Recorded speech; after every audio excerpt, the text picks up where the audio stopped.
பொங்கல் திருவிழாவின் பற்றி உங்களுக்கு தெரியுமா? நூற்றாண்டுகளுக்கு முன்பு ஒரு கிராமம் இருந்தது. அங்கே மனிதர்கள் இருந்தார்கள், ஆனால் நன்றி இல்லை. மழை பெய்தாலும் எங்க முயற்சி என்றார்கள்.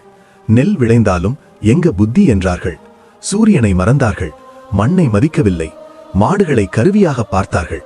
அப்போதுதான் வானம் மூடியது, மழை நின்றது, வயல்கள் வறண்டன, அரிசி இல்லாமல் வீடுகள் அழுதன. ஒரு நாள் ஒரு முதிய விவசாயி காலில் மண்ணை தொட்டு வானத்தை பார்த்து சொன்னான், நாங்கள் உங்களை மறந்தோம், ஆனால் நீங்கள் எங்களை மறக்காதீர்கள். அவன் பின்னால் முழு கிராமமும் மண்டியிட்டது. சூரியனை வணங்கினர், பூமியை முத்தமிட்டனர். மாடுகளுக்கு கண்களில் கண்ணீர் விழ நன்றி சொன்னார்கள். அந்த நிமிஷம் மழை முதல் துளி விழுந்தது. விதை உயிர் பெற்றது. அடுப்பில் அரிசி பொங்கியது. மக்கள் ஒருவரை ஒருவர் பார்த்து சொன்னார்கள், இது சாப்பாடு இல்லை, இது வாழ்க்கை. அந்த நாளிலிருந்து அந்த நாளை அவர்கள் பெயரிட்டார்கள் பொங்கல். பொங்கும் அரிசி செழிப்பு, பொங்கும் மனம் நன்றி, பொங்கும் வாழ்க்கை நம்பிக்கை.